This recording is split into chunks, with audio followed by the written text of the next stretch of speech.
Hello,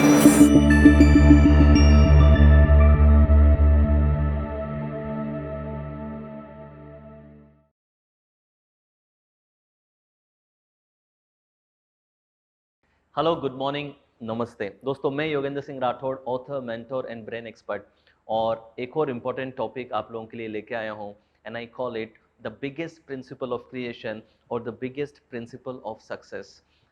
दोस्तों, कई बार हम ये समझते हैं कि सफलता जो है वो एक लक का गेम है। कई बार हम समझते हैं कि जिन लोगों के पास में रिसोर्सेज होते हैं वो सक्सेसफुल हो जाते हैं और सफलता एकमात्र कोइंसिडेंट है। मगर मैं आपको बता दूं कि सफलता कोई इत्तेफाक नहीं, इसके प्रिंसिपल्स हैं, इसके नियम हैं, इसकी साइंस है, और उसको अगर हम समझ लें तो हम सक्सेस को रिपीटेडली अपने जीवन में पा सकते हैं। तो एक बहुत ही इंपॉर्टेंट प्रिंसिपल ऑफ सक्सेस आज मैं आपके साथ शेयर कर रहा हूं, और वो है your inner world creates your outer world. मैं फिर से रिपीट करता हूं, your inner world creates your outer world. यानी कि आपका बिजनेस, आपके रिश्ते, आपकी हेल्थ अभी कैसी है, आपकी इनकम कितनी है, आपकी करियर में कितनी ग्रोथ अभी चल रही है, ये सब एक्सटर्नल वर्ल्ड है, ये एक्सटर्नल वर्ल्ड के रिजल्ट हैं, और ये इस चीज का नतीजा है कि आपके इंटरनल वर्ल्ड में क्या चल रहा है। तो कई बार हम एक्सटर्नल वर्ल्ड को ट्रीट करने की कोशिश करते हैं without treating the internal world, और सबसे बड़ी गलती यहीं पे लोग कर रहे हैं कि वो अपने इंटरनल वर्ल्ड में बदलाव किए बिना अपने एक्सटर्नल वर्ल्ड को बदलने की कोशिश कर रहे हैं। It is just like, just imagine that एक पेड़ है और एप्पल ट्री है, उसके ऊपर बहुत सारी एप्पल्स लगी हैं।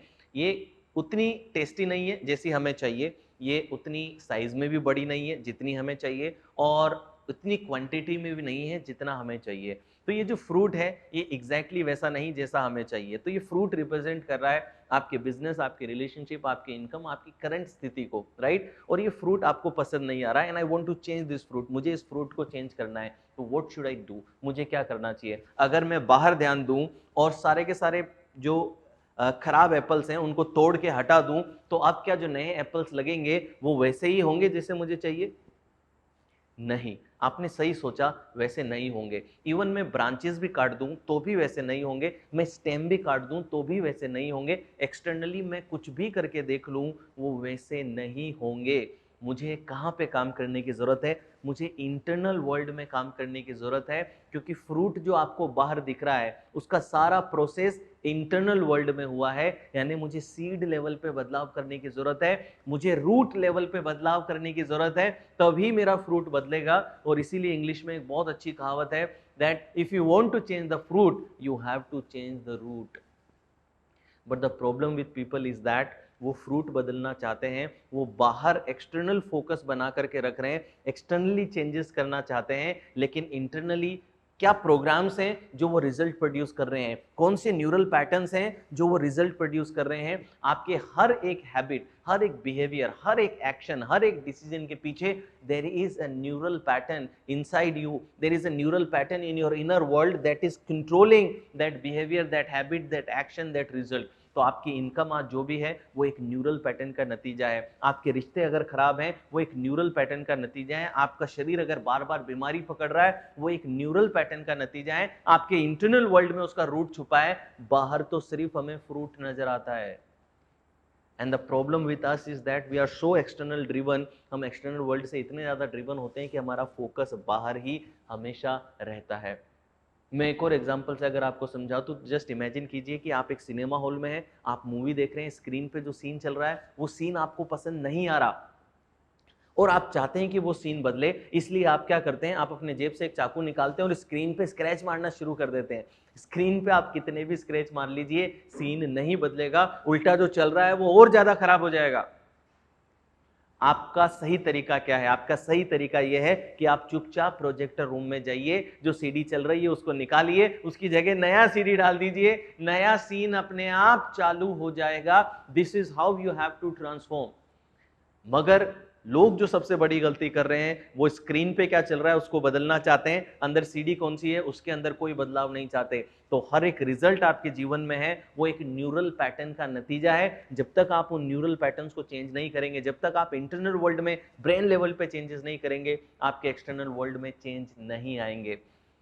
दोस्तों, ये आयरॉनिक है कि देखा जाए तो आपको एग्जैक्टली पता है आपको क्या चाहिए, यू एग्जैक्टली नो कि आपके बैंक में अभी कितना पैसा होना चाहिए, आपकी मंथली इनकम क्या होनी चाहिए, आपका वेट कितना होना चाहिए, आपका ब्लड प्रेशर कितना होना चाहिए, आपके रिश्ते कैसे होने चाहिए, ये सब आपको एग्जैक्टली पता है। लेकिन ये सब कुछ पता होने के बावजूद भी it is not happening. Why it is not happening? Because you just have the conscious knowledge in the external world, you have not internalized it। आपने इन गोल्स को अपने अनकॉन्शियस में, आपके इनर वर्ल्ड में प्रेग्नेंट नहीं किया है, इम्प्लांट नहीं किया है। तो जब तक आप अपने अनकॉन्शियस को प्रेग्नेंट नहीं करोगे इन सीड से, इन गोल से, जब तक चेंजेस नहीं आएंगे। You have to implant, you again listen to it carefully, you have to implant your goals in your unconscious, in your deeper world, then only you will see the result in your external world। और एक चीज आपको मैं बता दूं, that your internal world is far more powerful than your external world।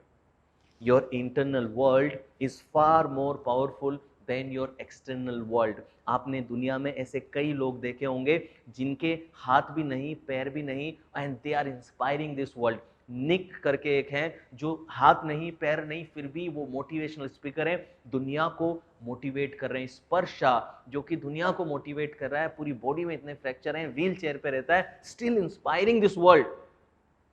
आप अगर road पे किसी विकलांग को देखेंगे जिनके हाथ पैर नहीं है, तो कई बार आप उसे दया की दृष्टि से देखते हैं, लेकिन ये वो लोग हैं जिन्हें देख के आपको मोटिवेशन आता है, इंस्पिरेशन आती है। इन पे आपको दया नहीं आती, उल्टा आप इंस्पायर हो जाते हैं इन्हें देख करके। क्यों? क्योंकि एक्सटर्नल वर्ल्ड में इनकी जो भी सिचुएशन हो, ये इंटरनल वर्ल्ड में बहुत मजबूत है। इंटरनल वर्ल्ड में ये आयरन के बने, स्टील के बने। इंटरनल वर्ल्ड में कोई विकलांगता इनके मन में नहीं है, इस वजह से पूरी दुनिया इनसे इंस्पायर होती है। आपका इंटरनल वर्ल्ड ज्यादा स्ट्रॉन्ग है आपके एक्सटर्नल वर्ल्ड से। और देखिए कई लोग ऐसे हैं जो सब कुछ होने के बावजूद भी सिर्फ चेहरे पे 2 पिंपल निकल जाए ना तो घर से बाहर निकलना छोड़ देते हैं। देखिए इंटरनल वर्ल्ड की पावर, कि बाहर इतनी छोटी सी चीज है लेकिन आपके इंटरनल वर्ल्ड में इतनी ज्यादा बड़ी है कि आप एक्शन नहीं ले रहे। मैंने कई मिलियनियर्स को, कई बिलियनियर्स को जिनके पास में नेम है, फेम है, पैसा है, इज्जत है, लेकिन फिर भी वो सुसाइड कमिट कर लेते हैं। क्यों? क्योंकि एक्सटर्नल वर्ल्ड में जो भी हो आपके पास, अगर internal world is more powerful, अगर आप इंटरनल वर्ल्ड में मान चुके हैं कि मेरा फ्यूचर अंधकार में है, तो यू कमिट सुसाइड।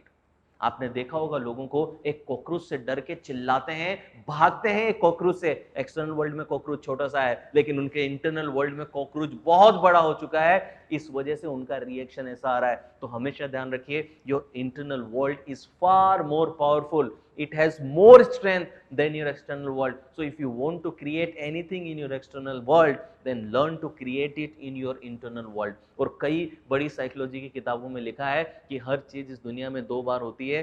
पहले उसका मेंटल क्रिएशन होता है, इंटरनल वर्ल्ड में क्रिएशन होता है, और फिर उसका फिजिकल क्रिएशन होता है, यानी कि एक्सटर्नल वर्ल्ड में क्रिएशन होता है। मैं अगर आपसे पूछ लूं कि एरोप्लेन्स पहले दुनिया में आए थे या राइट ब्रदर्स की सोच में आए थे, उनके इंटरनल वर्ल्ड में आए थे, उनके इंटरनल वर्ल्ड में आए थे। इंजन पहले दुनिया में आया था या जेम्स वॉट की सोच में आया था?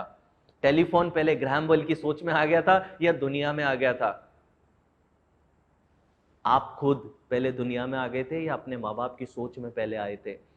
आप अपने आसपास देखिए, जो भी मटेरियलिस्टिक चीज आप देख रहे हैं, चाहे वो आपका लैपटॉप है, आपकी मोबाइल है, चाहे वो आपके कपड़े हैं, चाहे वो माइक है, चेयर है, कुर्सियां हैं, घर है आपका, ये सब चीजें पहले किसी ना किसी ह्यूमन माइंड में आई है और फिर बाद में इनका फिजिकल क्रिएशन होता है। एक बिल्डिंग एक आर्किटेक्ट के दिमाग में पहले आती है, फिर पेपर पे आती है, फिर दुनिया में आती है। तो this is how the creation is happening.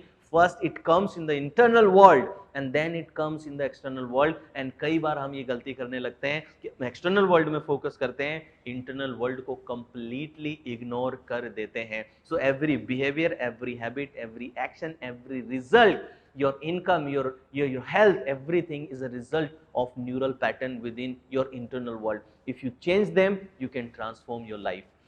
आपको ये वीडियो कैसा लगा मुझे कमेंट सेक्शन में जरूर बताएं, और कोई नए टॉपिक आप चाहते हैं कि मैं आप लोगों के लिए लेके आऊं तो वो भी आप लिखिए। यूट्यूब चैनल को आप सब्सक्राइब कर दें, बेल आइकन आप क्लिक कर दें, ताकि ऐसे ही इंटरेस्टिंग वीडियोस मैं आप लोगों तक पहुंचाता रहूं। Thank you so much for listening to me. I will see you in other videos.